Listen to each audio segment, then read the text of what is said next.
people. It's something that many people can identify with. So say I go through life, but often I need approval from somebody else, or just like feedback, like positive feedback. So I work in an organization, I work in a company, and for me, it's important to get feedback that I've done a good job and so on. It means a lot to me. So say that is a situation that I have. Is that I want to ask a question, but I'm not sure if I know the work good enough in order to ask a question. But so say I'm a person that needs maybe a lot of feedback. So that for me sounds like confidence and self-esteem.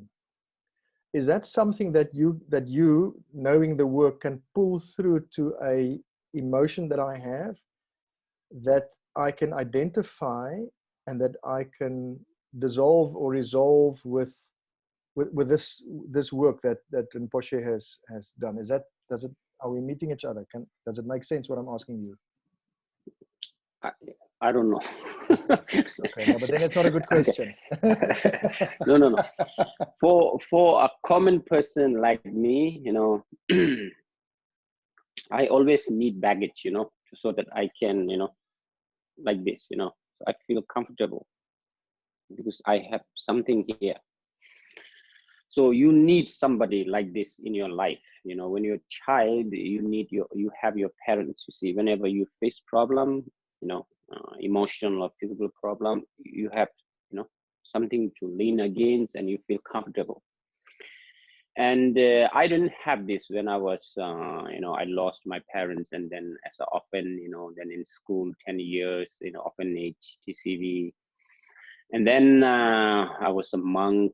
Then I have my teacher, so, and then I lost him again, and then of course I have His Holiness, but, he's too far, as a common person.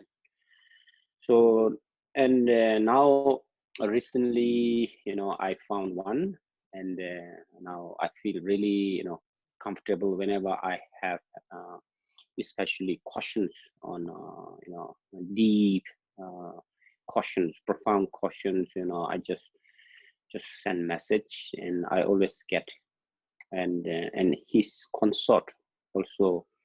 Yesterday I sent a lot of questions regarding, the prana, and then as soon as I just opened my eyes, I checked, and she has sent a lot of, answers. I felt so happy. So now I spiritually, I have baggage. It's not baggage. I feel, something I can lean against. So that makes me very happy. So like that in everybody's life, because I'm not really putting my effort to make money and, buy house, car. This is not my dream. My dream is completely different from the developed. I don't know what to say. So you need somebody, saying, oh, this is good, this is not good, what do you call feedback? I really want to have feedback, not only from my teachers, but also from my students. How should I teach? How should I teach better? How should I share my knowledge? How should I put that into this English? It's because it's not my language. So you need this kind of things to grow yourself. After all, the main goal for myself is to reduction or just complete elimination of the 5 poisonous afflictions. That's my goal. And to become a better human being, to live a very happy, satisfactory, life. That's my goal. Of course, I need money, but that's not the top goal in my life. Chok, the 5 poisons you spoke about, that's really interesting. Guys, by the way, while I've got the microphone, so to speak, if you have a question, type it in the chat box, and we'll pick it up.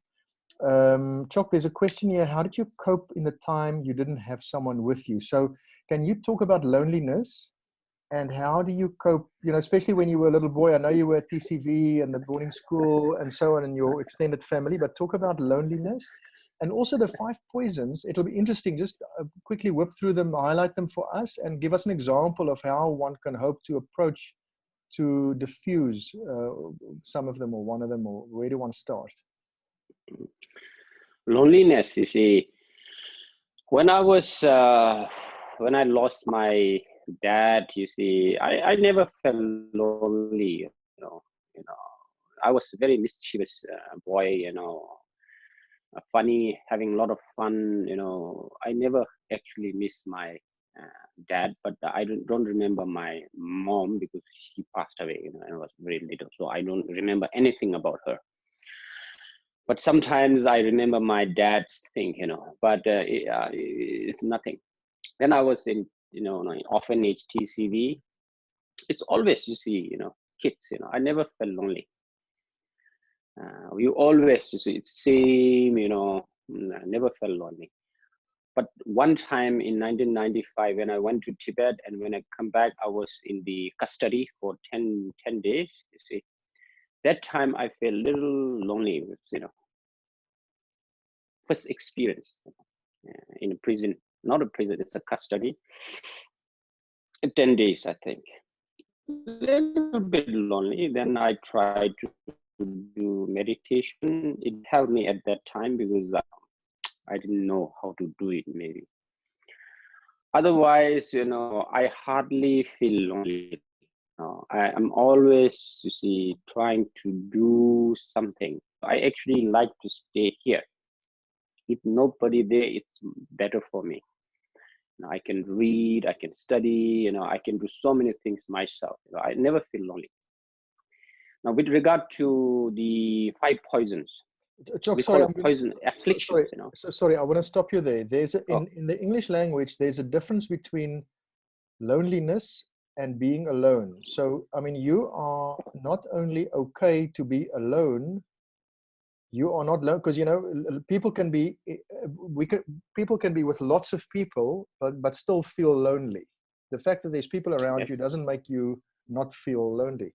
So you are now saying that you are not only okay to be alone, but you are not lonely when you are alone. Some people can be lonely while they're with lots of people. But now that is because you have, from what I can see from you, is you have a very strong mission. You know where you're going. You know where you're aiming. You have a very big spiritual agenda. You have very big aims for yourself spiritually, and you have the path. You have this Buddhist philosophical and spiritual path that you follow. Now, people like us don't necessarily have that, and the challenge we sometimes have is we grab at this and we grab at that. We're looking for happiness. We're looking for confirmation. We're looking for certainty, for some kind of stamp to say it's okay and go for it and you're all right and so on. And if we don't get it from our partners, we look for it somewhere else. And then we listen to this and we grab that and we like scratch around and it's like, it doesn't really, it's not solid, it's not a constructive thing. So where, I mean, Okay. what advice would you have for people like us in a situation like that? The city like, New York, there are, 300 million people. And you see a lot of people, then it's quite, it's quite strange to feel lonely, and because you are not connected to people, you see. And then in the, you see, in regions in Dharamsala, but they never feel lonely. Whole their life, they're in just a small hut, Nothing, you see, just very, very simple, but they're very happy, So, but when they're out, they can connect with people, So that's why you see, as I told you in the beginning, early in the morning, as soon as you get up, see, you should generate good intention, good heart, how you should start, So in this way, you can, you see, connect with people. For me, you see, I have friends from, to the MPs, to the, ministers, to common people, to beggars, because I always listen to His Holiness. When you meet a person, you see, don't look at the position or male or female. First, look him or her as a human being. So you can connect. Because I'm a human being, That is as a human being. For that, you need to practice first, you know, so that you can connect. So when you connect, it's, for me, it's amazing experience, because wherever I travel, you know, I always try to connect them, you know. And with my teachers, you see, they love me, you know, because you see, I'm innocent. I really want to learn something, you know, and am quite frank, you know, and sometimes debate with them, you know. So that connects me, you know, because I'm not judging the person. I'm just trying to understand something, and that actually helps me, you know. And I'm always trying to be humble, you know, happy, relaxed. We see a high Rinpoche, I don't say it's a high Rinpoche, it's a human being too. So I need to learn something from him, you know, like that, you see. So I always try to connect with people, you know, any person, you see. That makes, you know, really peaceful, you know. Sense? Yes. Now I Sorry. forgot what to say. What's the question? No, that's fine. I just want to sum up this one from what I've heard. Sorry, the signal is a bit suspect this side, so there's a bit of breakup. But I've heard you say, guys, jump in here if I'm missing something. But I heard you say a couple of things. I heard you say that, and we're talking about loneliness. You wake up in the morning, setting your intentions to constructively and actively participate in the day. I also heard that you see everybody as equal, and you don't see somebody as higher and lower, and you don't judge people. You engage with them on an equal footing. I also heard that you are As a human being. As a human As a being. human Absolutely, being. absolutely. Yes, connecting to human. Yes. Thirdly, I heard that you are curious to learn. You want to learn something, and you want to actually improve yourself by gaining knowledge. The fourth thing I heard is, or that is actually implied in the previous one, is that your I, your me, is very small. You don't go through the morning thinking, oh, how am I going to be okay? What about me? Will I be happy? And I'm so lonely. You don't even think about that, because you are too busy outside of yourself, engaging, learning, being nice to people. So I heard four things that, sorry, I just want to sum up for my own edification on, how can one combat loneliness? All right. Are there comments from anybody else? There's a question here. If you had a close relationship with your dad. Wait a minute. Let me add one more thing. Okay. You see, do you hear me? Yes. Go for it. Yeah. Okay. The Sakya Pandita, you know, the 10th century great scholar, he said, you know, in his writings, he said, you should take knowledge even from child, you see. So that means, you know, you can learn so many virtuous things, you know, even from child, you know. So you should be always open, you know, yourself to open to, you know, adapt. You can say adapt, open to receive knowledge, you know. That will actually make you, you know, more curious to learn something new, you see. So anyway, so with regard to loneliness, you see, because loneliness is a feeling, you know, it's a feeling. I actually hardly have this kind of feeling, you know. You can really do something constructive every minute if you like. You know, and sometimes if you have nothing to do, just watch, you see movies, or, you know, I like Tom and Jerry, and I just laugh, you know, and just enjoy. Yeah. I Okay. think we lose connection. No, it's good. No, we heard you there. So can you go to the 5 poisons? Can you explain them a little bit, please? The 5 poisons you spoke about. Okay. Okay. When we say poison, you see, why it's called poison? Because poison means, you see, you know, it's bad already, you know. You drink poison or eat poison, then it makes you sick or die. You know? So it's dangerous. But poison, if you can use, you can make very good medicine.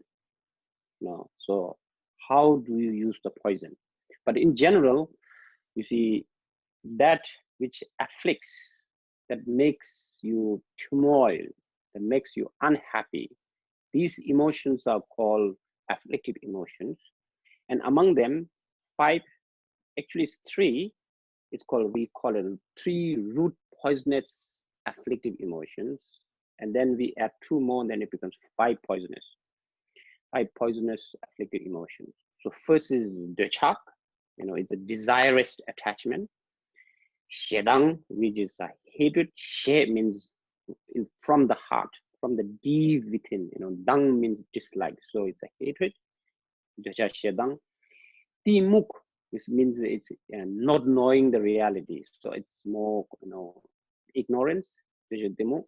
Nga yel, nga means I, yel means king, or yel means I win all the time. So it's a egoism, Ngagel, then egoistic attitude, right? And tadok, you see.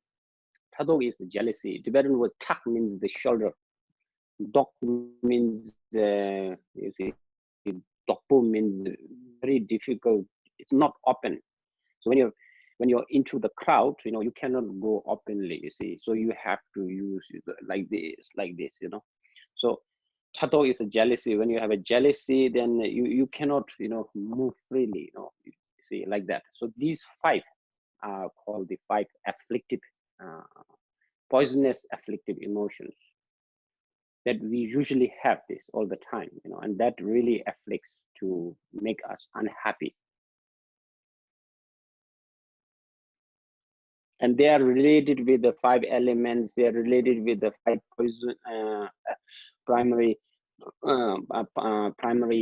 energies. They're related with the five wisdom. They're related with the five Buddhas, etc., etc. There's a lot of information regarding this.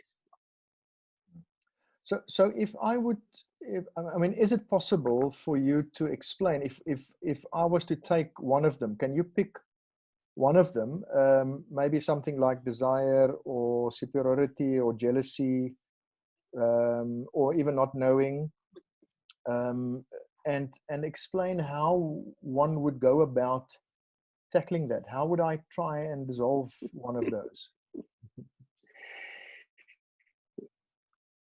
This is not just with the humans. You see, among animals, you also have this.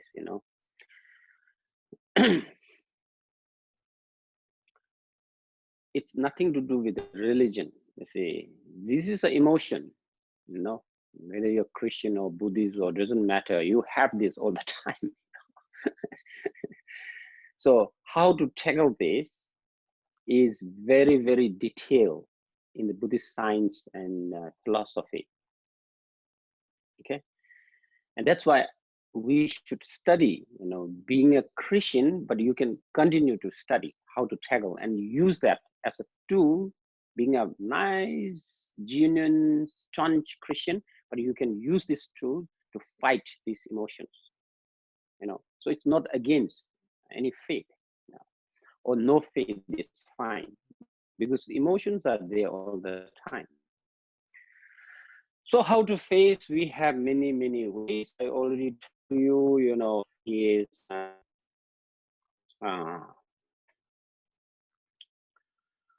running away. A second is transformation, and third is know the reality. Face know the reality.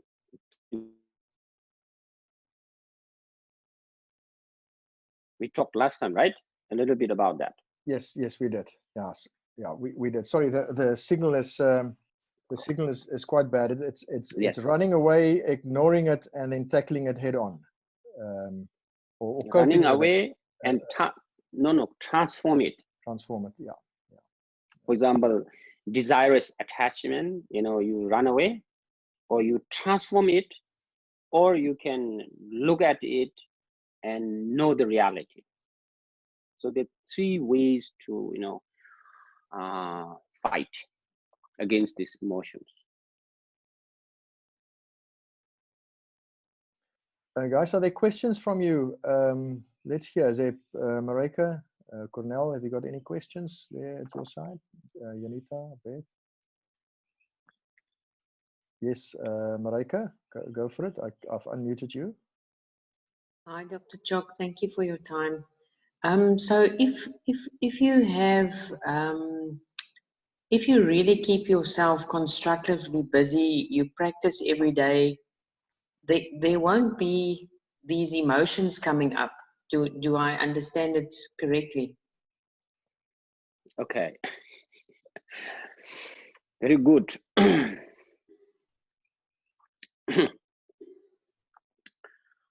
You see, the goal in life, you see so many different goals,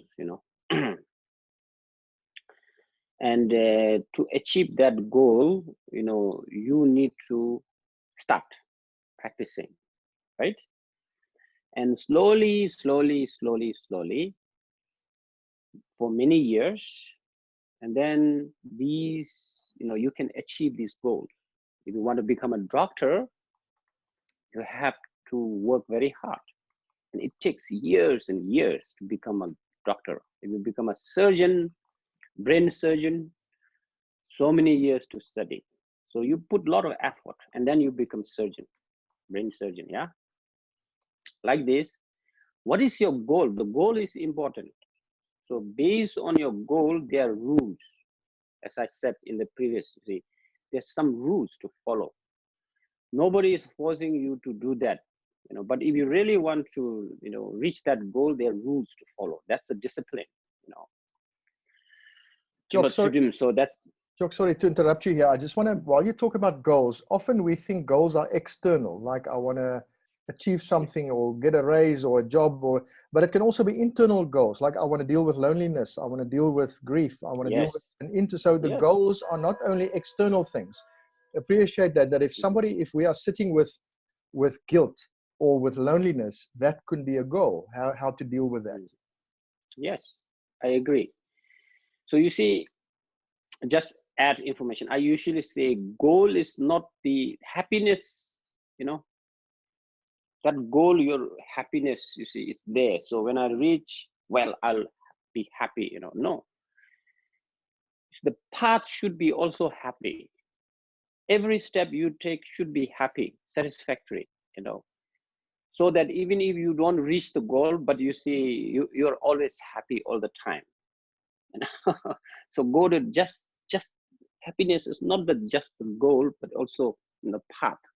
So that's why it's important to choose, and something that you love to do, so that every time you take one step, you feel happy, even if you don't reach the goal, but you should be always happy in a very simple thing. So anyway, okay, so you see, what is happiness? That's a big question. Satisfaction. So how does we get this? It's not external. You go to the big supermarket and say, okay, can you sell me happiness? Maybe they will call police, say, oh, there's a mad person. You can, that's clearly shows that you cannot buy happiness in the supermarket. So where does happiness come from? It's within, right? So that happiness is disturbed by our emotions. Many emotions, negative emotions, but the main is 5. So now how should I get rid of them? Or how should I run away from it? How should I transform it? How should I look at it? Okay, so slowly, if you use these 3 tools, then slowly you can feel that, you see, your anger, now you are more patient, anger doesn't come often, like that means you're a much happier person. If you're desirous attachment, I'm using the 2 words, desirous attachment, then it reduces, you become much happier. then jealousy reduction, happier, you know, you egoistic attitude, less, you're happier. And the ignorance, you see, that is knowing the reality, the impermanence, you know, the selflessness, the dependent origination of all things, related, you know, interdependent. When you know all this, then you're closer to, you see, dissolution or dissolution of ignorance. So that makes you, so you have to work to make effort to reduce these 5 afflictions if you really want to be happy. Whatever you do, continue to do it, but always, you know, within, check within, I'm happy, what makes me unhappy? Then you continue to, you know, work on that. So, any questions, guys, at this point? Otherwise, I'm going to jump in with one. Cornel, have you got a question? Anybody? Can I ask something? Go. So, you know the 3 ways you said to cope with it, either run, transform, or face it. When is it okay to run from it? Because for me, it sounds sort of not the right way to do it. You should rather face everything. Give me your strong emotion, one of the 5 poisons. Yes. Tell me. Man. Attachment? Probably. Yeah. Yeah, I think so. So you see, when you have attachment, Tibetan word is de and chak. De chak. So de chak is, you see, first it's out of ignorance. I usually say, because not knowing, 2 forces are being created. It's called the push and pull. It's my own way of explaining. Push means, you know, when you see something or somebody, you know, you don't like it, you know, so it's towards dislike, it's towards, if it's coming from within, it's hatred, so you push that, you know. But then in your case now, with the example, you see the pull force, you know, it creates a pull force. That means when you see something, you're being pulled, you know, you're becoming closer to that object, you know. So as I explained last time, you know, I think we talked about, you see, this is long or tall, long or short. You cannot say this until there's another one. It's long, you know. So relative, right? Long and short is relative. So it's long, this is short, right? So when I pick another one, oh, now it's short. Why? Because compared to this, you see, like this, you know, when you see anything, you see, from its own side, there is no good or ugly, you know, beautiful, you know, small, big, from its own side, it doesn't exist. But it's always relative. So when you see something, for example, your, you know, spouse or your kids, you know, you say, there's something, but then we construct, mentally construct. It's so beautiful, you know, it's so handsome. And then you see, we add more, we level more, you know.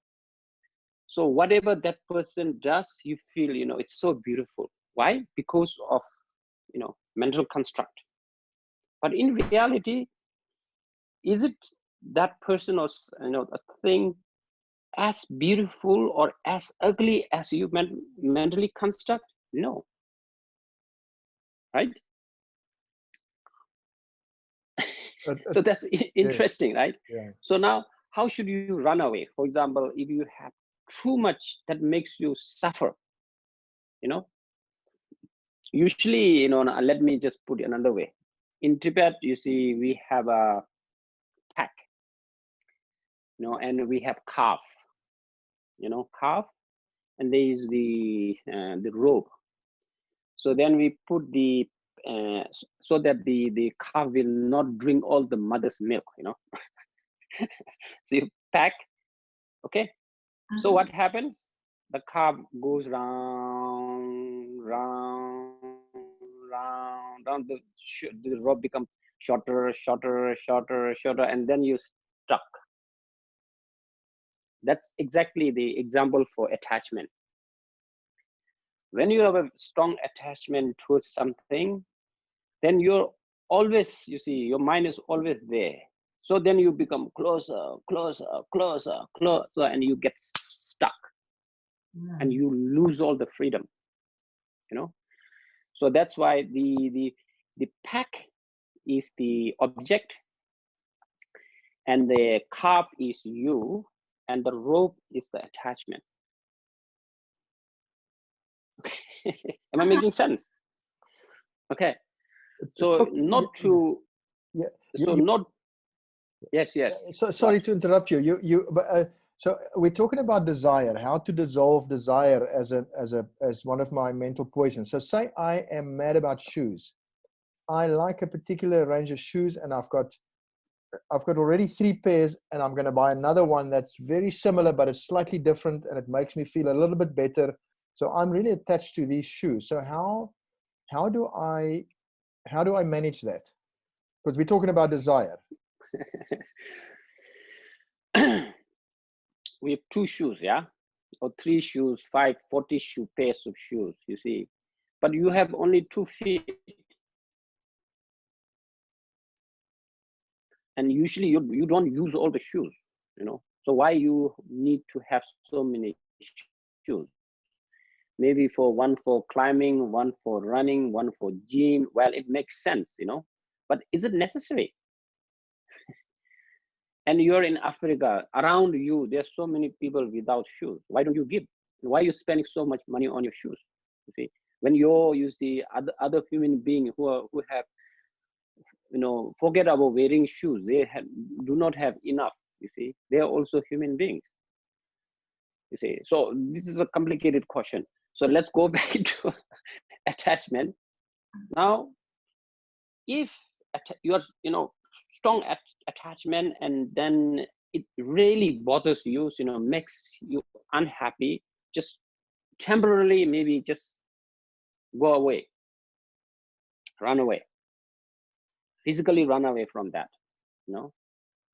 So then So I'll that, use meditation to run away, just to create just you know, create space, you know, and maybe just enjoy the mountains, you know, and listen to the nature, you know, go into the cold water and feel and just watch the beautiful sky, you know, and just temporarily try to go away. So that's one way. Or just you sit and then do meditation, you know. So that means your mind is more into the object of meditation, or objectless meditation that we learn a little bit. Now I'm confused because I have so many classes. I don't know what I taught in which class. Sometimes I have 11, 12 classes a week, so I don't remember anything. I don't prepare. So anyway, there are many ways, you see, to physically running away, or just sitting in your room and just doing meditation. So that means at that moment, there's no attachment, you see, towards that object, because your mind is completely busy, you know, as great practitioners call the crazy monkey mind has given a part-time job. You know? So the crazy monkey is doing the part-time job, and you forget that object, you know. And transformation, there's a way. And then looking at it directly to attachment, and then knowing the reality of that, because that's an emotion. And emotion, because being an emotion, then where did it come from? What is that desire? Where did it come from? Where will it dissolve? You see, attachment comes from where? Within, but from which? And then you can look at the emotion, you know. And then attachment goes, where does it go? So you say, you're trying to understand the reality of attachment. You can either transform, look at it, it dissolve by itself, or transform it into a different energy. So again, you can get rid of it, or temporarily running away, you know. or temporarily subsiding it. Making sense? Yes, so I think that the running away won't be your final way to deal with it. It's maybe an initial one to just create space, and so you can think and then look at it. Is that right? When the muddy water, you know, this is not muddy because this is lemon, yeah. So when it's a muddy, you see, you stir lemon and then relax, and then it settles down, and then the water becomes clear. You see, so water is the mind, and the emotions are the sentiment. I don't know. Sediment? Stuff, you know, makes it muddy. Yeah, I don't know what do you call that.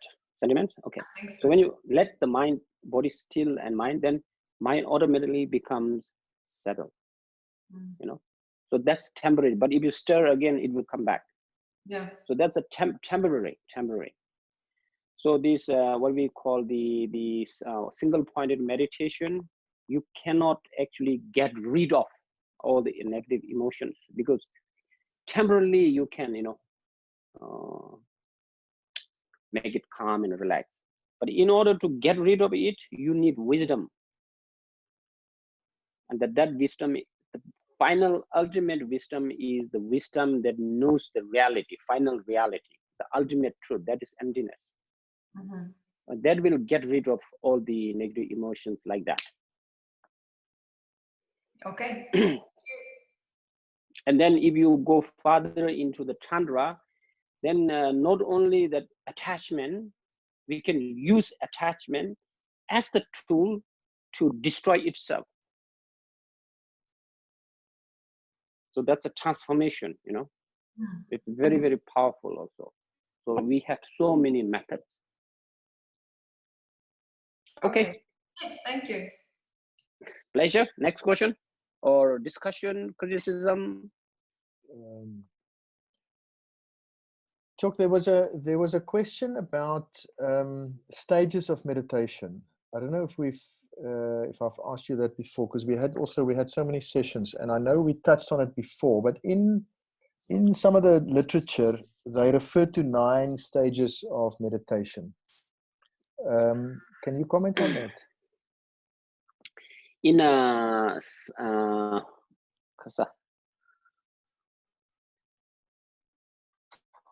abiding, you see, the single pointed meditation, it's called Shine in Tibetan. Shine, and the calm abiding. Okay, so there are 9 stages. Okay, so that after 9 stages, when you reach that level, then you actually attain calm abiding. So that you see, it's quite complicated. In the past, it takes 6 months to reach that. During Buddha's time, you know, even 3 months like that. But now you see, it's quite difficult because we have too much disturbances. So in Tibet, we normally, people, the practitioners don't put much effort on achieving Shine. They more, you see, Shine becomes a byproduct by practicing what we call the deity meditation practices. Okay, deity meditation practices in Chandra. So this calm abiding quality just itself, it comes. I'll tell you a story. When I was in TCU school, we have one hermit. We call it Tsamba. Tsamba means hermit, and Jambe is his name. So you see, that time, you know, it's not like that. No television, no radio, nothing. You know, so we used to go up, you know, above. As we went there, I show you, that's my teacher's place. You remember? There are few, 5 or 6 hermits at that time. Now about 50. Yeah. And there I used to go and collect manure for the flowers, because it's a pure manure from the forest, you know. So we usually go, and then we wait for him. So he'll always give 1 toffee, you know, 1 sweet. Only 1 about this, you know, very happy. So I had a connection with him. So then I become monk. So almost every Sunday I used to go there and then ask questions, you know. So he loved me, as a child, I always, curious. So one day I asked him, do you achieve clairvoyance? Very stupid question, it's like Westerners, they ask this kind of question, but Tibetans never ask, but I asked anyway. And he was so kind, he said, he didn't directly answer. He said, when I was meditating, and when I hear footsteps, he said, I can see clearly who that person is, like seeing physically,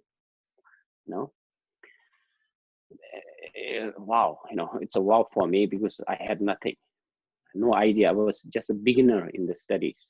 And then one day I asked him, do you achieve calm abiding? And he said, calm abiding, you see, we don't consider it important. Daily meditation, during that time, calm abiding is achieved. So there's stages, So in Buddha, we don't talk much about calm abiding. But now it's very important for our mental peace. That's why I teach, calm abiding a lot. But the first 1, 2, 3 only, not after that, because I've never practiced calm abiding myself, Janita, do you want to jump in here? Yes. Do you want to ask? Follow, Chok, can you explain those 3 that you spoke about? The first 3 that you teach, and Yeah, Janita, so that, just yeah. That was what I was not, going to ask. Is what are those 3 stages that is regularly taught? Okay. Not important right now. I'm trying to find his book, it's always with me. It's in English, you see, on the 9, I don't know. Now I don't remember where is it. So first, you don't worry about this stuff, what's that? Stages. Do you see that in this 9 this one? Stages? Yeah, 9. It's called 9 abidings. Yeah. Yeah. So I'll send the link to you guys if you wanna buy it, or if you want to get hold of it. There's also others. Oh my God, that's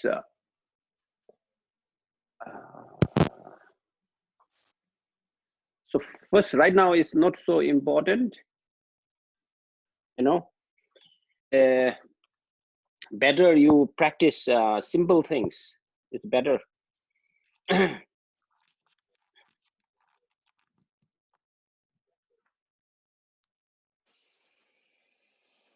Okay, so where is it?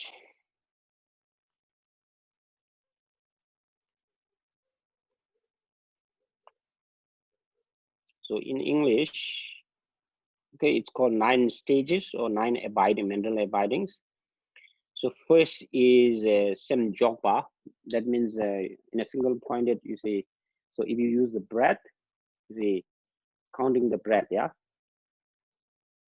1, that means your mind is now, Jog means to leave, to place your mind on the object. So that's the first one. And then, you see, then we get distracted, okay? We get distracted. So then, okay, distracted. Then Gundu Jogpa. Second is Gundu Jogpa. So I don't know what this English word. Maybe continue, continue to place.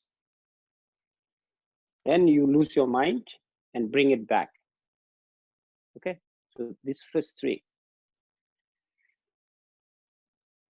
Gundu Jogpa. First is Sem Jogpa. That means place your mind on the object, breath or sound, whatever. Then continue to.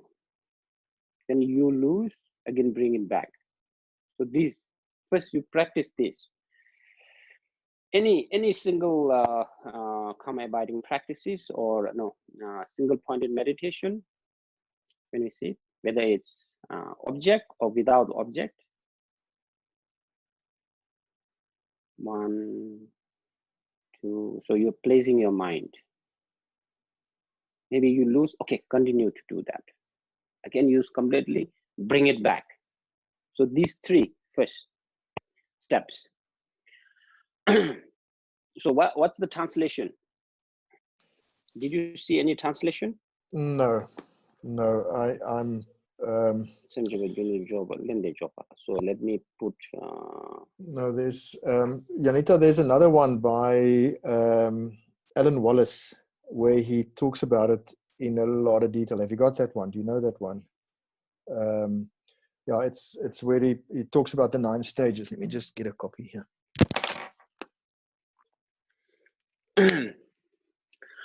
I don't know. Where's my book?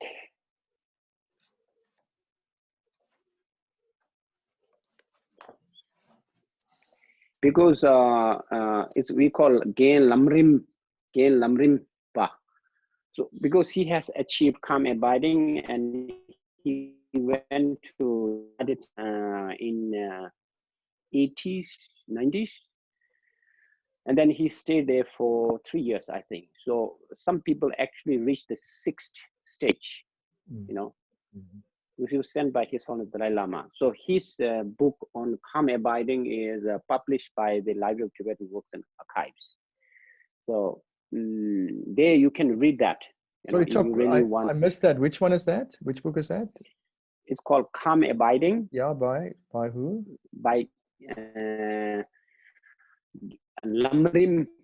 Okay. Lamrimba. Okay. Jambel. Okay. Yeah. Okay. So next time you go, you can buy that. Yeah. So it's very detailed, and I think who translated, I don't remember now. Okay. All right, guys. Sure. We're almost coming to the end of this. Any other questions before we finish up? Gretchen, anything from your side? Ella?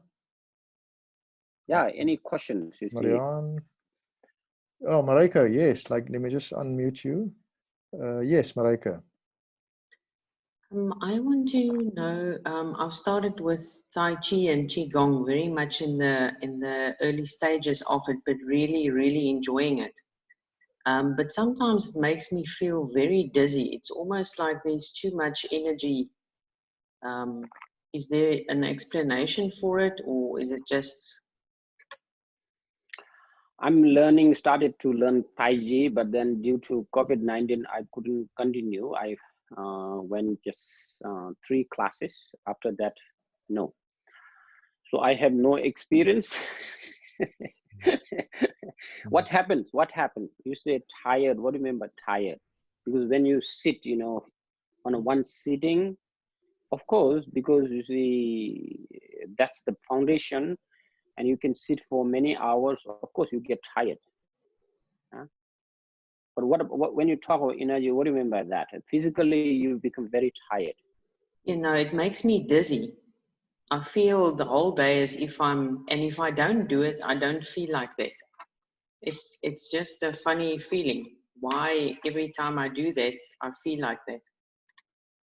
Dizzy, I don't know. Maybe you follow middle path. Okay. Yeah, because I don't have any experience on that. So best is always middle path. When you feel dizzy, do not a lot, or don't stop doing it. Just do the middle, The middle is the best. So in the future, when I feel dizzy, then I will check why I feel dizzy, Okay.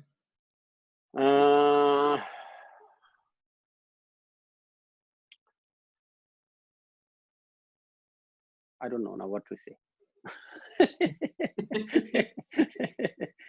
Because we also have very interesting one posture yoga, and that yoga is it's called the Vajra, Vajra position. Vajra, I don't know. Vajra, it's like Vajra, I hope it's here, but I don't know. Maybe I saw it on my Facebook. That Vajra posture is very, very powerful. You know, your feet on the toe, your, what do you call that? Heel touching together, lift up. Then you do your leg like this, and you sit like Tai Chi, you know. But this time it's like this, you know. And then your hands going up straight, touch, and then you sit like this. So that's standing, you see, it's very difficult. Oh my God. That is very, very powerful to open the chakras in your body. So I'll show you the picture. You know, we use this for the purification of cleaning, opening the chakras. But well, come on, where is it? Is it the one? Yes. Any questions, by the way? While okay, here, this is how you sit.